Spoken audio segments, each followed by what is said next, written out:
Bonjour à toutes et à tous. Donc on est ravis d'être là. Merci pour l'invitation. Merci Armel et Othman pour l'organisation. Donc moi je suis Audrey. Donc je suis directrice du centre de recherche contributive au sein de Devoteam Revolve. Donc on va vous présenter très rapidement ce qu'on fait. En fait, nous, ce qu'on croit, c'est que pour le 21e siècle, on a besoin de nouvelles compétences. Et aujourd'hui, on a monté un framework qu'on appelle le HIT.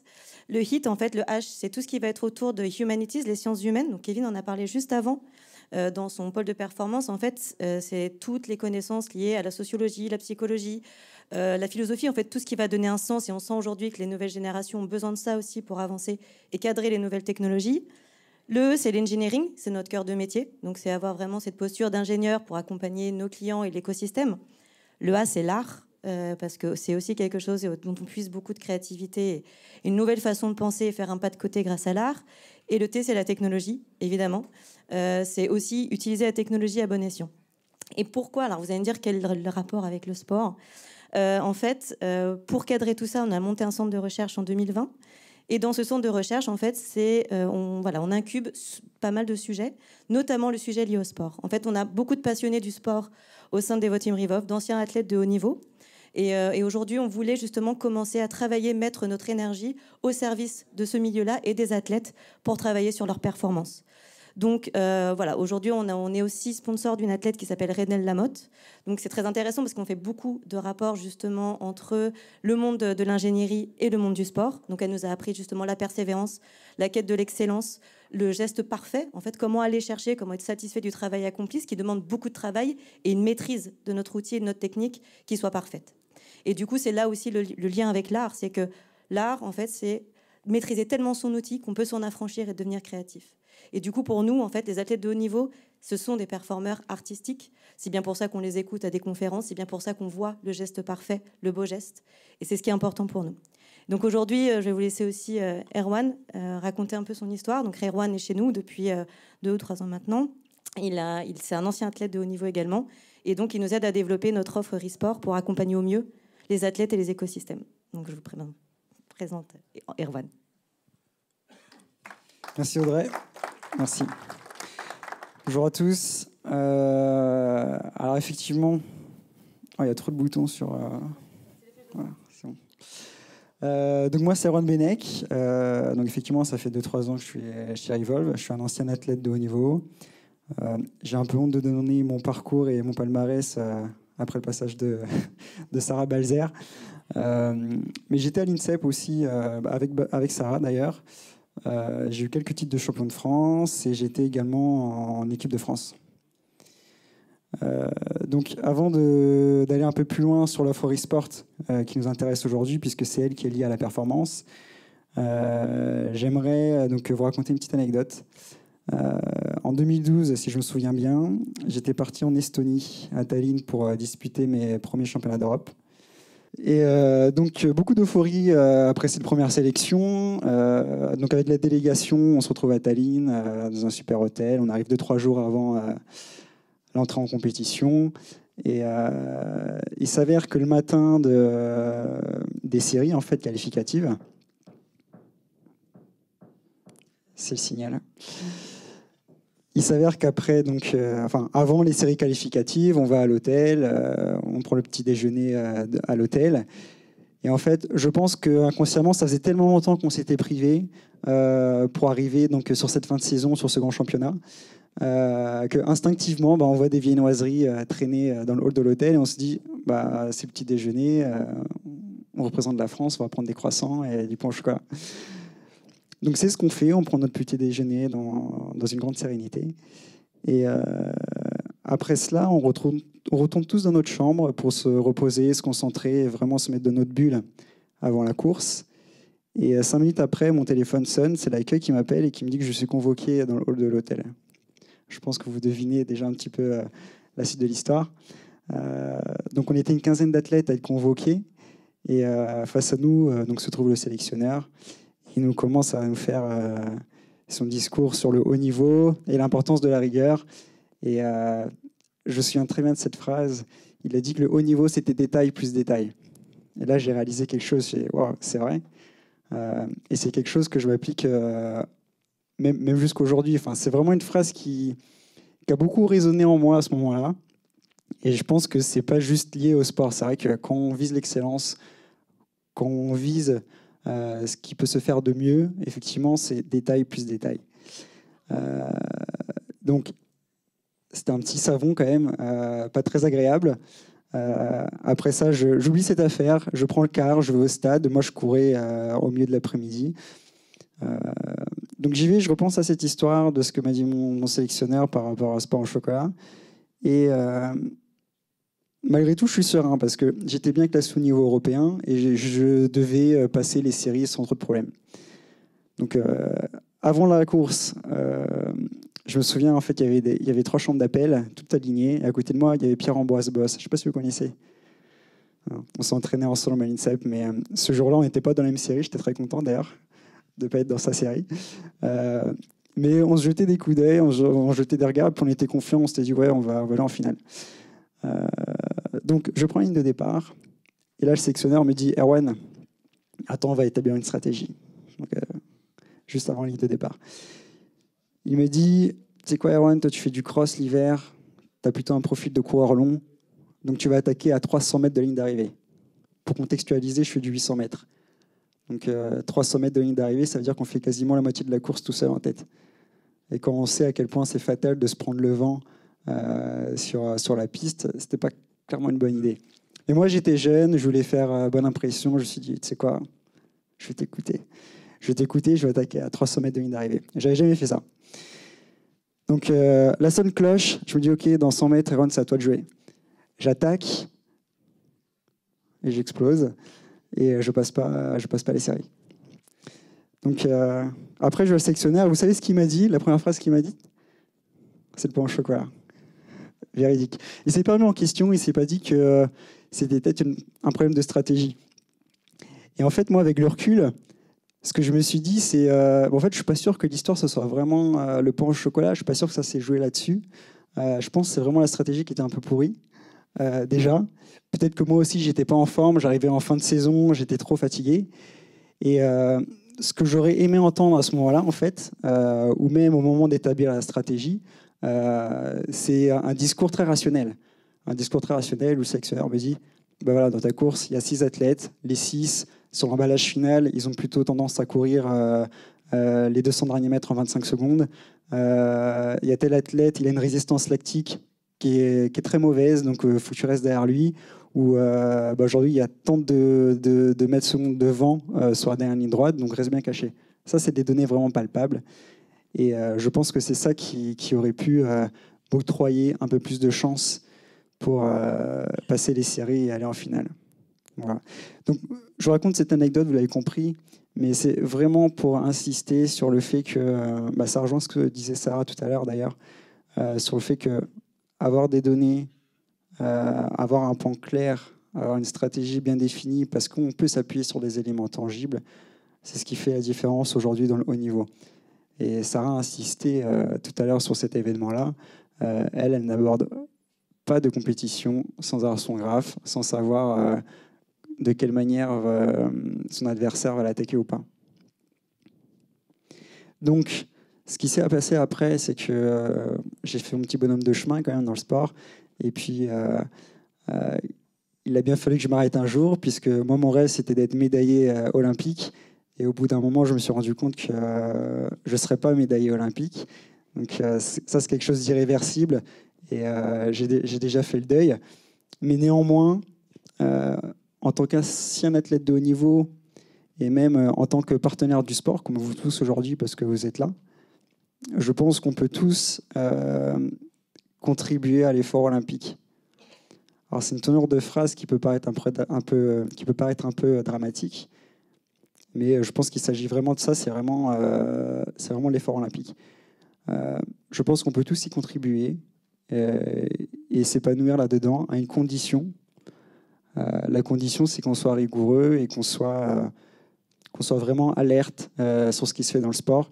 Et je pense qu'aujourd'hui, il faut cesser de prendre des décisions qui relèvent du pari ou qui relèvent de l'intuition, parce qu'aujourd'hui, on a clairement les moyens d'aller chercher les données, d'avoir une IoT non invasive pour l'athlète afin de faire les meilleurs choix possibles. Donc c'est comme ça qu'est né Revolve sur ce postulat, enfin Resports, excusez-moi.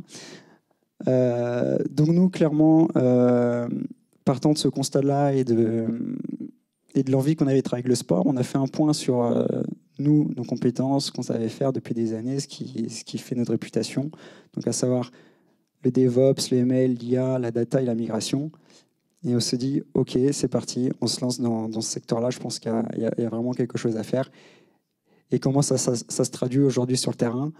Ça se traduit avec de nombreux projets, de nombreux use cases que je vais vous dévoiler assez rapidement, puisqu'il y en a un qui nous intéresse surtout à la fin. Mais très rapidement, imaginons que ce soir, en rentrant chez vous, vous dites « C'était très inspirant, en fait, tout ce que j'ai entendu aujourd'hui. Et moi, pour ma fédération, pour mon club, je veux absolument mettre quelque chose en place. » La première étape serait peut-être, en fonction de votre situation, de moderniser votre parc applicatif, de pouvoir jouir des bénéfices que Cloud peut nous proposer en termes d'agilité et de performance. Et ça, typiquement, c'est quelque chose qu'on a fait récemment avec une fédération sportive. On l'a aidé à moderniser son parc applicatif pour justement pouvoir se projeter vers l'avenir. Donc, sachant que cette chose est faite, vous avez toutes vos infrastructures et vous êtes prêts à aller plus loin. La deuxième étape, peut-être que vous vous direz que les choses sont en place, je vais peut-être pouvoir commencer à faire de l'ingestion de data, je vais peut-être pouvoir commencer à capitaliser sur des tas d'informations. Donc sachez que c'est aussi quelque chose qu'on fait avec une équipe de football que je ne cite pas ici. Et voilà, on a aidé une grande équipe de football européenne à consolider ces données, à réduire les étapes qu'elle avait historiquement pour ingérer de la donnée. Et pour vous donner un ordre d'idée, aujourd'hui, cette équipe de football, là où avant, elle mettait 10 jours à ingérer dans tout son pipeline d'ingestion pour avoir de la data vise au final, elle est passée de 10 jours à 1 heure. C'est énorme. Imaginez cette équipe de foot, elle a un match en Champions League, et 3-4 jours après, je ne sais pas, elle joue la finale de la Coupe de France. 10 jours, c'est trop énorme, en fait. Mais nous, on a réduit cette étape-là, parce que savoir, c'est des millions de données. Et grâce à cette intervention, ce club de foot est beaucoup plus agile, et ça lui permet en fait d'avoir toute une gamme d'outils pour prendre des décisions les plus performantes. Et enfin, troisième use case qui arrive dans la suite logique des choses qu'on peut mettre en place. Une fois que vous avez modernisé votre parc applicatif, vos infrastructures, que vous pouvez capitaliser sur les données, on arrive au Graal, si je puis dire, où là on se dit, OK, je vais pouvoir peut-être me projeter sur du ML et de l'IA. Et c'est quelque chose qu'on fait aussi en accompagnant Deeptimize.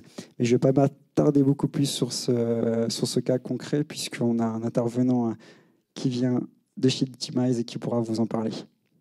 Bonjour. Du coup, je vais commencer par me présenter. Oh, c'est super impressionnant, je ne l'avais pas vu en étant devant. Du coup, moi, je m'appelle Antoine Pirovano. Je suis à la base docteur en intelligence artificielle.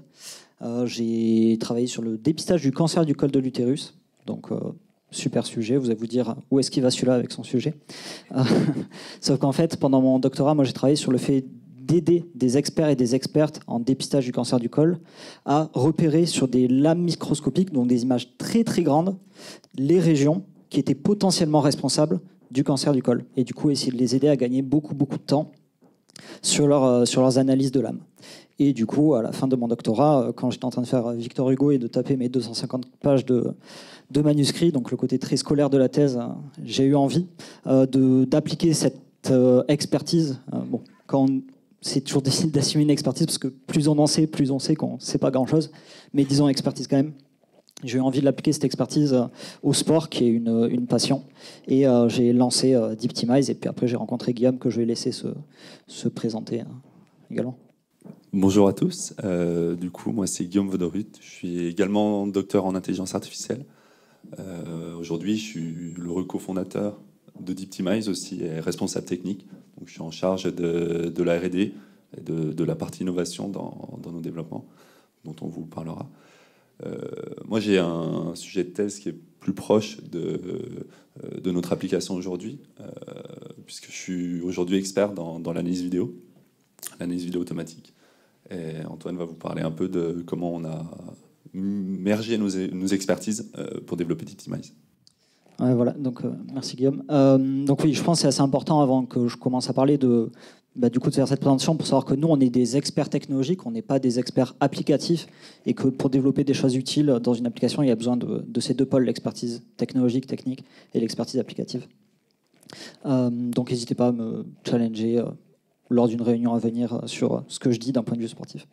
Donc comme il l'a dit, Guillaume, nous, on a travaillé sur la combinaison de nos expertises acquises en doctorat pour développer des technologies d'intelligence artificielle. Donc on est arrivé, on a développé un petit bâton technologique et on est allé poker le marché du sport pour voir à quoi ça servait.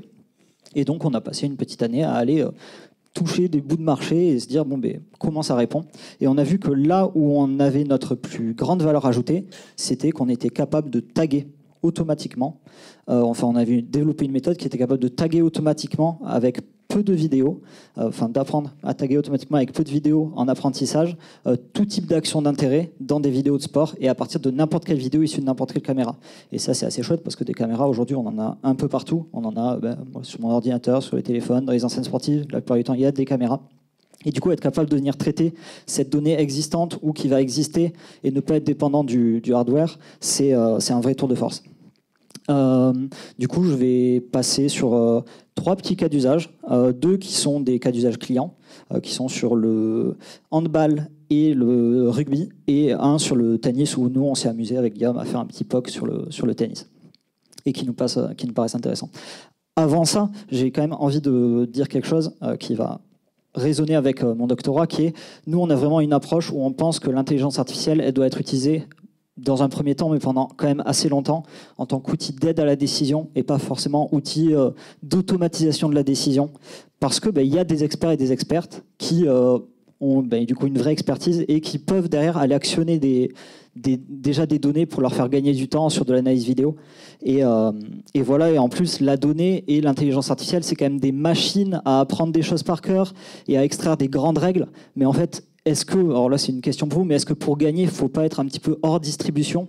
Moi je pense souvent évidemment j'y pense souvent parce que je suis supporter du Stade Toulousain, mais je pense souvent à la finale du top 14 l'an dernier.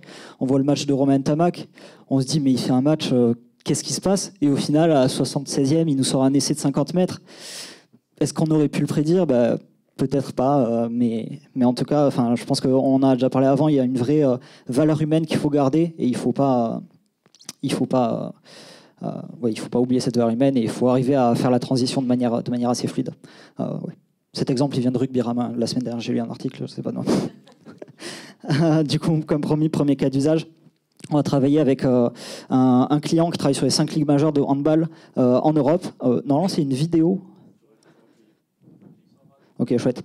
Vous allez voir, en bleu, on a les événements qui ont été tagués par des humains, et en vert, on a les événements qui sont tagués par notre IA. On a travaillé sur le tagging de 4 actions. Les arrêts, les tirs non cadrés, donc les poteaux ou tirs non cadrés, les fautes et les buts. Ces 4 actions, ce qu'elles permettent déjà de faire, c'est de séquencer les matchs en phase offensive et en phase défensive. Et ça, en fait, c'est déjà une valeur ajoutée assez forte, parce que si on devait le faire à la main, ça prendrait beaucoup de temps.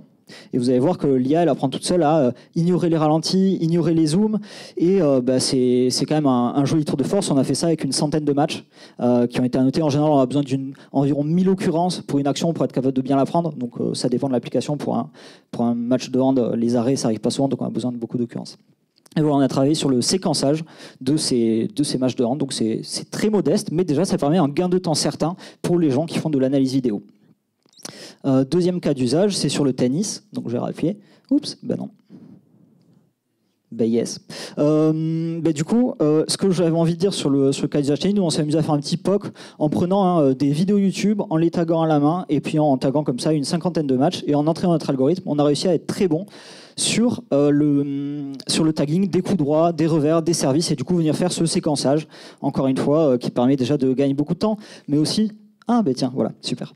Moi, je suis allé à Roland-Garros, j'adore parler de moi. Je suis allé à Roland-Garros cette année. Et sur les bords de terrain à Roland-Garros, vous verrez, il y a des gens avec des jolies petites casquettes qui cliquent sur des claviers spécifiques en couleur. Et en fait, ces gens-là, ils passent leur journée. Alors, je sais qu'il y a des gens de la Fédé, n'hésitez pas à me contredire si j'ai une bêtise, mais je crois qu'ils passent quand même beaucoup de leur temps à taguer coup droit, revers, service, faute, etc. Et que ce travail de tagging, en général, il est fait très manuellement et par des humains. Et franchement, ça paraît un peu fou à l'heure de, quand on voit tout ce qui existe en termes d'analyse automatique, que ce travail il reste manuel humain, et pourtant c'est bien le cas. Et du coup, nous, on a fait ce petit outil qui peut servir d'aide à la décision et d'analyse. Et le troisième cas d'usage, sur le rugby, Toulouse-Clermont, c'est le match de samedi soir. Et du coup, nous, c'est pareil, pour un gros client français, on a travaillé sur la détection automatique de plaquage, de ruck, de touche et de mêlée, ce qui leur permet de gagner beaucoup de temps sur le tagging. Voilà, les analyses 2, ils passent beaucoup de temps. Peut-être, on peut se dire déjà à la mi-temps, qu'est-ce qu'on a envie de faire sur une première mi-temps? On a envie d'avoir quelques données, mais en fait, on veut des données très simples. On a des gens qui sont potentiellement commotionnés, un peu essoufflés. On n'a pas envie de leur montrer des graphes et de leur dire alors là, Théa, on parlait de Watt tout à l'heure, j'y connais pas grand-chose, mais on n'a pas envie de leur montrer des graphes, on a envie de leur donner peut-être 2-3 décisions très simples pour savoir pourquoi on domine et qu'est-ce qu'on doit continuer à faire pour dominer, ou pourquoi on est dominé et qu'est-ce qu'on doit faire pour inverser la tendance, mais des choses très très simples. Ce travail d'annotation, de collecte de données, il est manuel et humain, et du coup nous on peut permettre de gagner beaucoup de temps sur ça. Voilà, je pense que j'ai à peu près tout dit. Donc nous on est content d'avoir cette petite tribune pour parler modestement de ce qu'on fait. Et donc si ça vous intéresse, on est très preneur de rendez-vous, de discussions. On va pas pouvoir rester après parce qu'on a un comité de sélection, donc on devra partir, mais on reste à votre disposition. Vous pouvez nous trouver assez facilement, même si le logo se lit pas très bien. C'est Deeptimize, DEEP comme profond, apprentissage profond, et Timize comme optimize. Bon, le nom il est ce qu'il est. Vous pouvez le changer aussi. Et du coup, l'idée quand même d'être ici aujourd'hui, c'est de mettre en avant la relation qu'on a eue avec Revolve pour mettre en place une archi derrière, parce que c'est bien beau de faire de la recherche et de développer des IA très performantes pour faire des choses que nous, on trouve impressionnantes. Mais derrière, il y a quand même un besoin d'avoir une archi qui est capable de supporter ça pour que cette IA elle puisse être utilisée par le plus grand nombre et de manière très fluide. Et du coup, je vais laisser Guillaume raconter tout ce que AWS et Revolve nous ont apporté. Tu peux passer, merci. Alors, comme le dit Antoine, quand on est des scientifiques, qu'on pense avoir atteint une expertise scientifique, il faut qu'on puisse le montrer au monde. Et alors, on est dans notre bureau, on est une jeune start-up et on est devant notre ordinateur et on se dit, mais aujourd'hui, il nous faut de la capacité de calcul, il nous faut de la capacité de mise en production. Et on se dit, mais comment on va faire ? Je suis dans mon bureau, rue d'Arros, dans le 14e à Paris. Comment je vais brancher mon ordinateur au monde? Et là, on est bien content de trouver des partenaires pour nous aider à faire ça. Aujourd'hui, on est dans le programme AWS Startup, donc, ce qui nous a permis de pallier 2 problèmes. Le premier, c'est comment on fait? Comment on fait pour quels outils on utilise pour déployer, notre expertise au monde? Et AWS nous a permis notamment de venir explorer les outils cloud avec, à l'aide de crédits. Donc quand on est une jeune startup et qu'on rentre dans le programme de startup AWS, on peut être accompagné, c'est presque financièrement, hein, donc c'est un accompagnement, s'il y a des startups ici, non dilutif, ce qui est toujours important pour nous. Et quand on est arrivé à trouver les outils qui peuvent nous permettre de nous ouvrir au monde, eh ben, on se retrouve dans un paradigme différent, le paradigme du cloud, et comment on va l'utiliser. Et là, on n'a pas forcément les billes, et on est content d'avoir trouvé l'expertise de Revolve pour ça. Donc c'est un accompagnement, enfin c'était un programme tripartite parce que AWS nous a aussi accompagnés de ce côté-là, c'est-à-dire qu'ils ont financé les développements que Revolve a mis en œuvre. Qu'est-ce que ces développements impliquent? Donc là, Antoine vous a expliqué un peu ce que nous on faisait. Donc on fait du traitement automatique de vidéos. On va venir extraire de la donnée à partir de vidéos. Donc nous, on va avoir des clients partout dans le monde qui vont nous envoyer soit des vidéos, soit même des flux vidéo si on est sur la télé. Et on a un gros problème, c'est on ne sait pas quand, on ne sait pas d'où, on ne sait pas quelle quantité. Et on a besoin de grosses capacités de calcul, parce que nous, on fait, comme Antoine l'a dit, du deep learning, donc on fait du calcul sur des grosses machines, du GPU. des machines qui, si on avait dû s'équiper, se fournir, c'est des machines très chères, très consommatrices d'énergie, qu'il faut refroidir énormément, donc il faut des locaux qui sont en général assez impressionnants. Donc, qu'est-ce que Revol nous a développé? Donc, c'est un petit schéma rapide, hein, juste pour vous expliquer. On a beaucoup de personnes qui veulent se connecter, on ne sait pas quand, on ne sait pas d'où, et on a besoin de savoir qui elles sont et de les filtrer. Donc, l'important ici, c'est d'avoir utilisé une architecture full serverless. Donc, elle va nous permettre, gros point, un point sécuritaire qu'on néglige souvent, mais si on a une architecture chez nous, le point sécurité, il est très compliqué à réguler, alors que là, sur le cloud, via des outils comme Cognito ou API Gateway, on met de côté une grosse partie des problèmes de sécurité, puisque tout est géré par AWS. Et la seconde partie, c'est le full serverless, qui nous permet de faire du calcul à la demande, c'est-à-dire à la requête. Nous, on n'est plus dépendant de notre architecture propre. On va pouvoir scaler automatiquement toutes nos architectures grâce à AWS, en fonction de la consommation de nos clients. Donc cette expertise, c'est Revol qui nous l'a amené, donc, notamment par l'introduction aux bonnes pratiques dans le cloud, ce qu'on appelle la landing zone. Donc il y a des choses qu'il faut faire, il y a des choses qu'il ne faut pas faire. Il y a un protocole à suivre pour bien mettre en œuvre ces architectures. Revol nous a accompagnés de ce côté-là. Et ils nous ont fait toute la mise en production. Donc aujourd'hui, chose assez incroyable en informatique, hein, après une seule mise en production de leurs outils, on n'a aucun bug.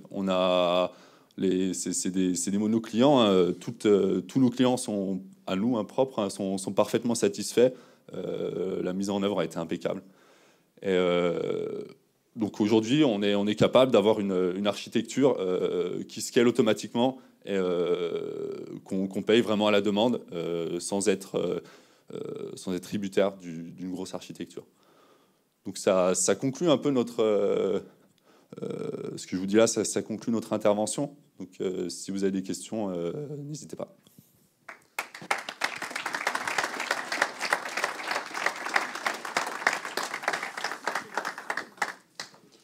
Je crois qu'il ne me reste plus que 2 petites minutes, mais je vais juste conclure sur le sujet, parce qu'on a vu des choses intéressantes là sur ce use case, et je veux juste revenir sur vraiment le fondement de notre présentation, donc à savoir la performance. Donc là, les vidéos que vous avez vues, ça nous montre bien qu'en fait, avec des choses très simples, par exemple, si on arrive à compter combien de revers il y a eu dans un match de tennis, comme par exemple sur la vidéo on a vu, ou de coups droits, et qu'en face, on est capable de mesurer quel est le taux de réception du joueur en face à un revers, ou face à un coup droit, ou face à un jeu près du filet, ça a énormément de valeur, et pourtant, vous voyez, c'est des métriques qui sont vraiment pas difficiles à avoir. Donc le petit mot de la fin, c'est que je pense qu'aujourd'hui, on arrive à un stade de maturité où on n'est pas obligé d'avoir des métriques qui servent à rien, savoir... quel est le temps d'appui au sol de Rafael Nadal, s'il va se gratter la fesse gauche ou la fesse droite.